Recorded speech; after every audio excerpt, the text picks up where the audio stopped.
papasok pa po yung ano, yung sa TESDA, ano. Ay, nakita niyo yung ano, nakalagay na arrow, may nakalagay na TESDA Laguna. So ito, oh, masarap ng hangin dito. Ako'y nagpa picture pa po ng passport size dahil wala po akong dalang passport size. So doon sa may gate bandang kaliwa, pag magpunta kayo rito tapat nung kainan, mayroong pwede kayong magpa-picture ng passport size doon at saka magpa-print, pwede. Mayroon doon yung makikita nyo sa gate. So ito na po yung papasok ng TESDA Laguna.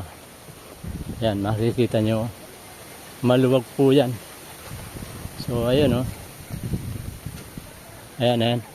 Saka meron silang ano, solar charging station.